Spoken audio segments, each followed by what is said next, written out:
In today's class, we are going to discuss relation between some elastic constants.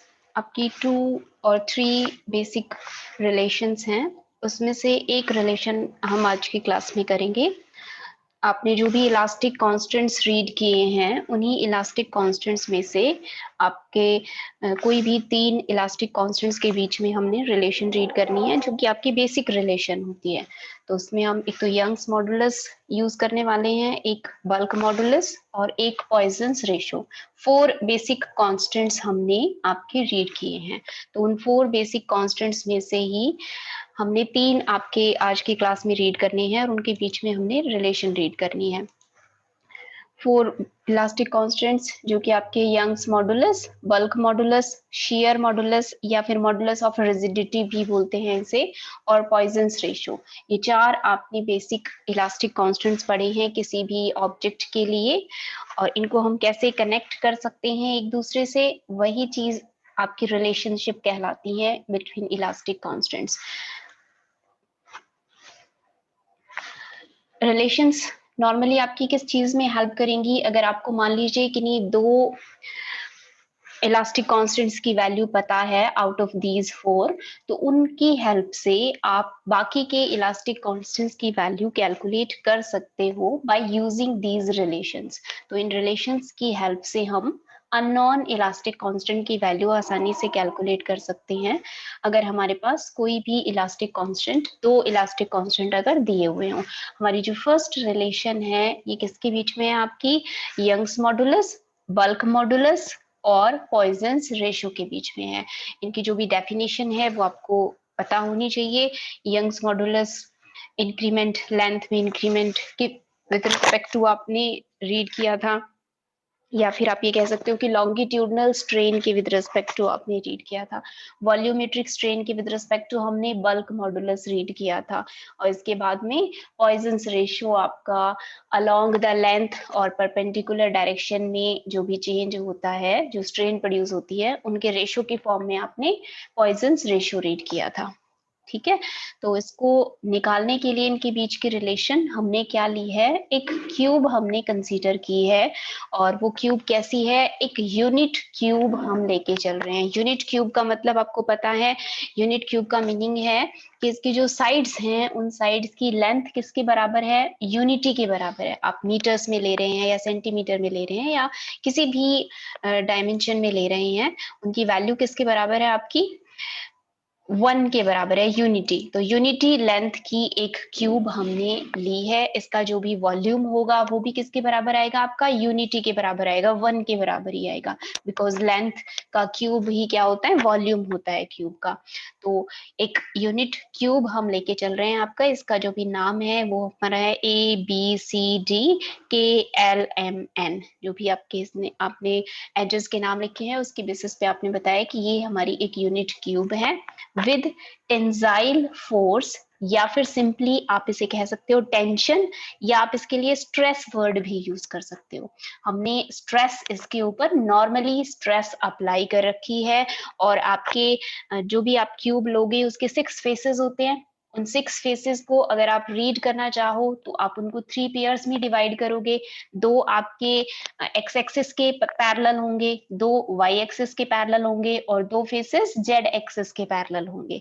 अब ये जो diagram हमने बनाया है इसमें से भी हम बताएंगे कि आपके जो पेयर्स हैं, जैसे कि 2 पेयर्स ये आपको दिखाई दे रहे हैं यहाँ पे ADNK, ये वाई एक्सिस के पैरेलल है आपका, और इसी तरह से ये वाला BLMC, इनके ऊपर ये नॉर्मल डायरेक्शन में हमने क्या लगाई हुई है? यहाँ पे टेंशन या फिर स्ट्रेस हमने इस पेयर पे अप्लाई की हुई है। इसी तरह से जो एक्स एक्सिस के पैरेलल है ABLK और CDNM, इस पे भी हमने, इन पेयर्स पे भी हमने क्या लगा दी है? आपकी टेंशन अप्लाई की है। मतलब जितने फेसेस हैं क्यूब के उसके ऊपर हमने यूनिफॉर्मली नॉर्मल स्ट्रेस अप्लाई की हुई है। थर्ड जो भी आपका बचेगा ABCD है, और इसके ये पीछे वाला KLMN है, ये आपके एक्स जो आपका Z एक्सिस बच गया, थर्ड एक्सिस, इसके पैरेलल होगा।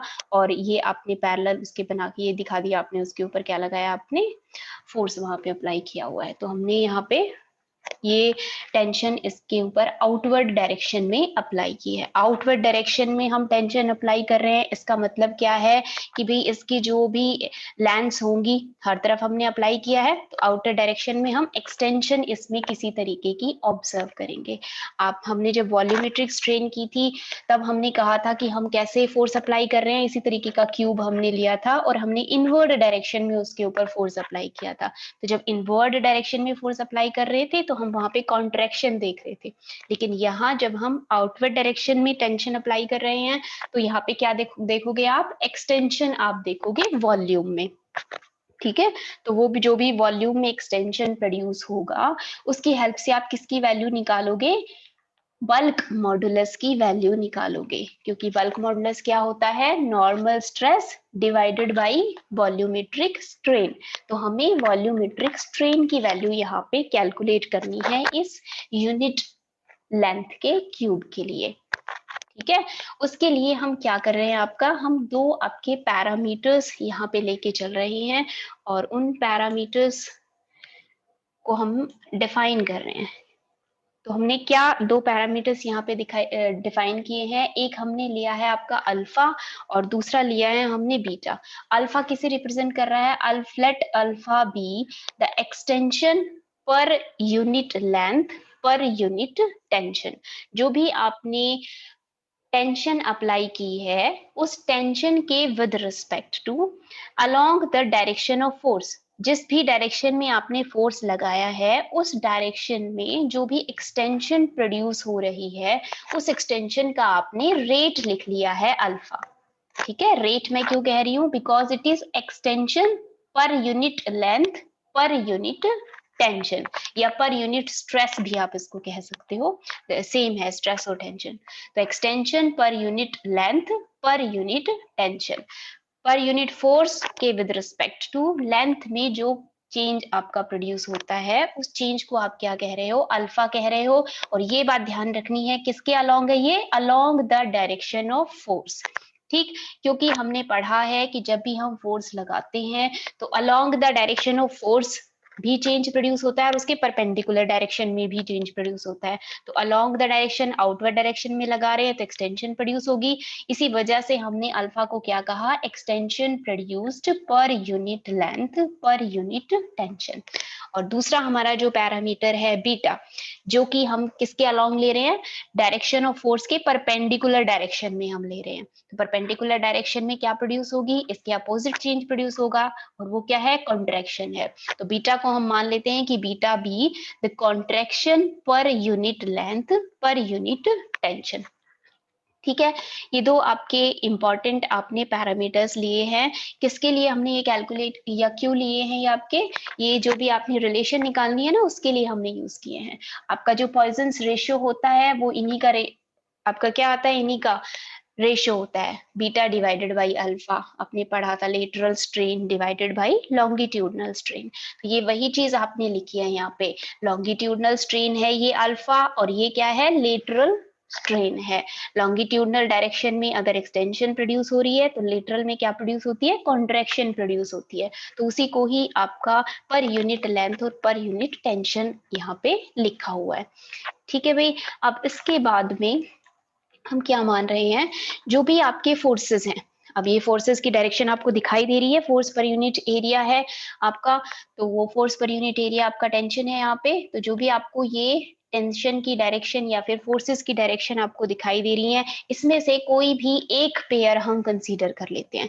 जैसे मान आप इनमें से कोई भी पेयर कंसीडर कर सकते हो। जैसे ये आपकी एक्स एक्सिस है, इस एक्स एक्सिस के अलोंग जो आपने टेंशन अप्लाई की है, ये टेंशन की डायरेक्शन आपको दिखाई दे रही है, ये कौन से फेसेस पे परपेंडिकुलर है, ए डी एन के इस फेस के परपेंडिकुलर है और दूसरा बी एल एम सी इसके परपेंडिकुलर है। तो ये दोनों हम फेसेस लेके चल रहे हैं जो कि एक्स एक्सिस के तो परपेंडिकुलर हैं, लेकिन जो फोर्स है वो फोर्स क्या है, एक्स एक्सिस के पैरेलल है।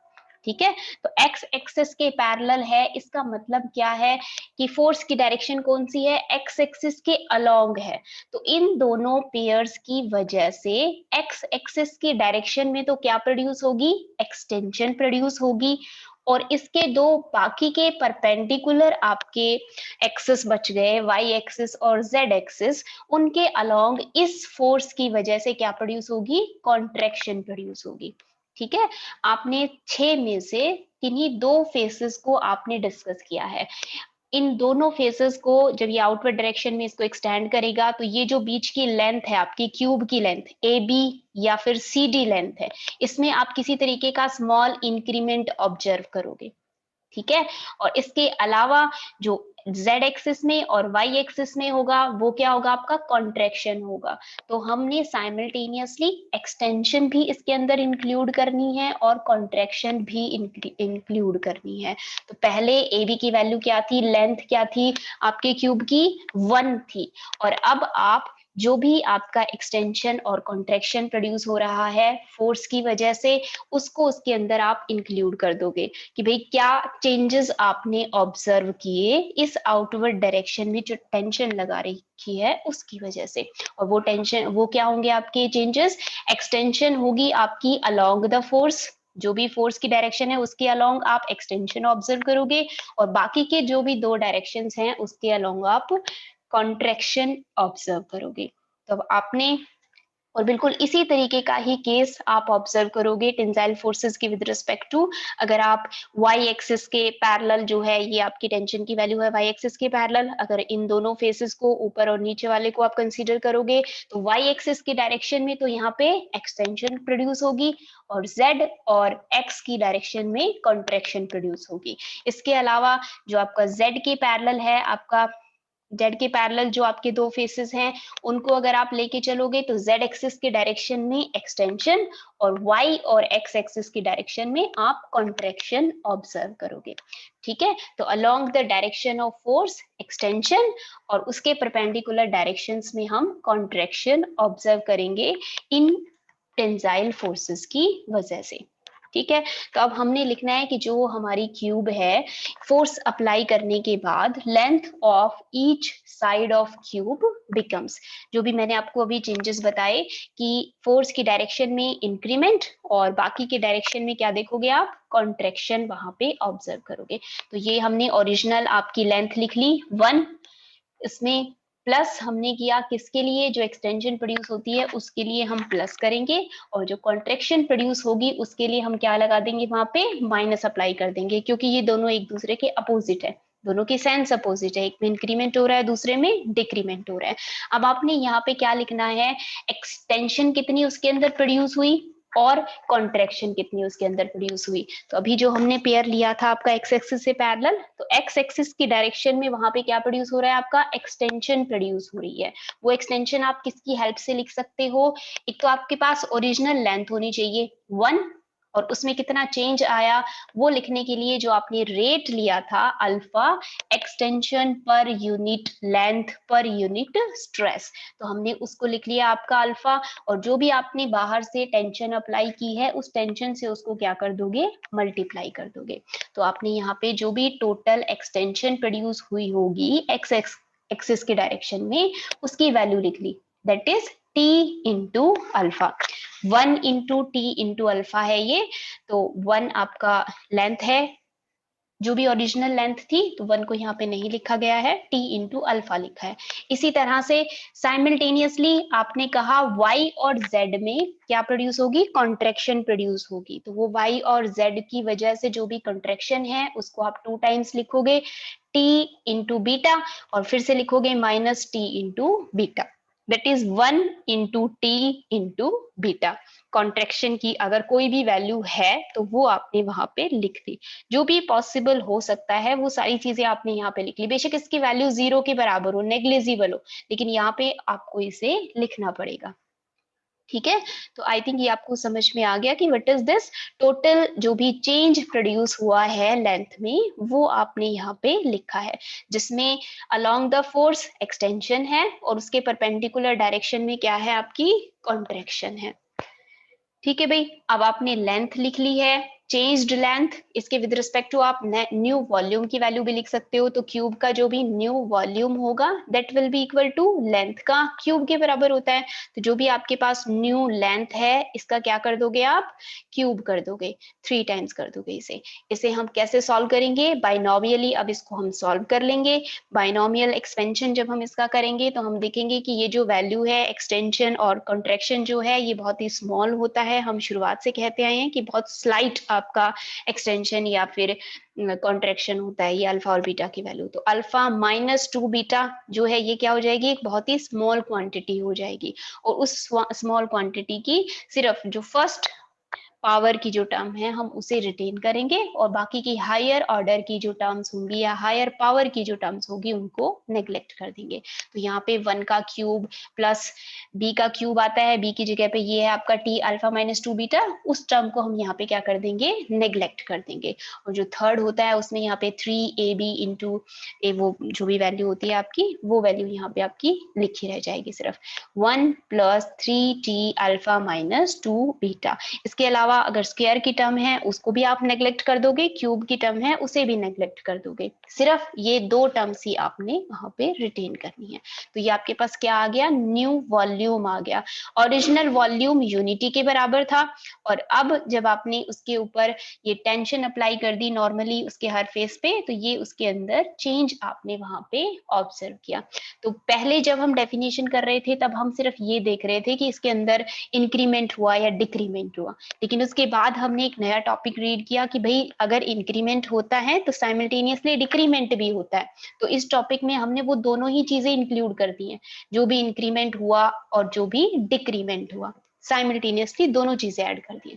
इंक्रीज इन वॉल्यूम आप आसानी से कैलकुलेट कर सकते हो आप, changed volume minus original volume and that will be equal to 3t alpha minus 2 beta. Increase in volume आपने कैलकुलेट कर लिया। इसके बाद में आपको क्या लिखना है, बल्क मॉडुलस की वैल्यू लिखनी है। बल्क मॉडुलस क्या होता है आपका, change in dimension divided by, bulk modulus लिखने से पहले मुझे वॉल्यूमेट्रिक स्ट्रेन की वैल्यू लिखनी होगी भाई। तो वॉल्यूमेट्रिक स्ट्रेन हम पहले लिखेंगे and that was increase in volume divided by original volume. तो वॉल्यूमेट्रिक स्ट्रेन हम निकाल देंगे, ओरिजिनल वॉल्यूम यूनिटी है और इंक्रीज इन वॉल्यूम आपने कैलकुलेट किया तो 3t अल्फा माइनस 2 बीटा की वैल्यू आ गई हमारे पास वॉल्यूमेट्रिक स्ट्रेन की। वॉल्यूमेट्रिक स्ट्रेन की मदद से हमें क्या कैलकुलेट करना है, बल्क मॉडुलस कैलकुलेट करना है। तो capital K will be equal to stress, stress है आपकी जो आपने टेंसाइल फोर्स अप्लाई किया है, टी टेंशन, तो ऊपर आपने टेंशन लिख लिया।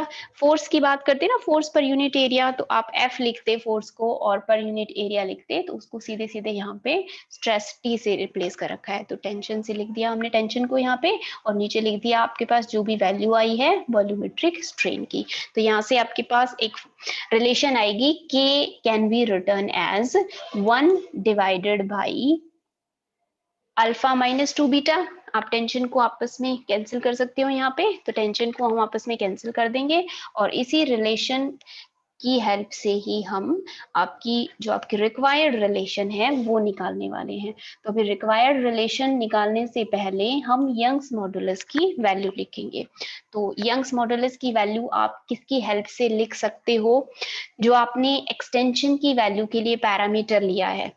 अल्फा क्या था आपके पास, alpha is increase in length per unit length per unit tension, ठीक है। Alpha is increase in length per unit tension. इसका मतलब क्या है कि अल्फा किसको डिफाइन कर रहा है, alpha is longitudinal strain per unit tension. Longitudinal strain क्या होता है आपका, change in length divided by original length. अब देखो यहाँ जो डेफिनेशन लिखी है इसमें change in length per unit length, तो change in length per unit length आपका यहाँ पे इंक्लूडेड है। इसी को ही क्या कह रहे हैं, लॉन्गिट्यूडनल स्ट्रेन कह रहे हैं। तो alpha can be written as longitudinal strain per unit tension. और यंग्स मॉडुलस क्या होता है, स्ट्रेस या फिर tension divided by longitudinal strain. तो stress divided by longitudinal strain, और longitudinal strain per unit stress, इसको अगर आप उल्टा कर दो तो आप कैसे लिख सकते हो इसको, 1 डिवाइडेड बाय अल्फा, क्योंकि अल्फा क्या होता है, longitudinal strain divided by stress. तो 1 बाय अल्फा को हम यंग्स मॉडुलस से रिप्लेस कर सकते हैं। ठीक है, तो अब आपने यहाँ पे यंग्स मॉडुलस की वैल्यू लिख ली और बल्क मॉडुलस की वैल्यू लिख ली। तो अभी जो हमने लास्ट रिलेशन निकाली थी आपकी equation A, that was k is equal to t divided by 3t alpha minus 2 beta, इसमें से t को आपस में कैंसिल कर दोगे, और जो नीचे है आपका न्यूमरेटर में, इसमें से अल्फा को बाहर कॉमन निकालोगे ब्रैकेट से बाहर, तो ब्रैकेट के अंदर क्या लिख सकते हैं हम, 1 माइनस 2 बीटा बाई अल्फा।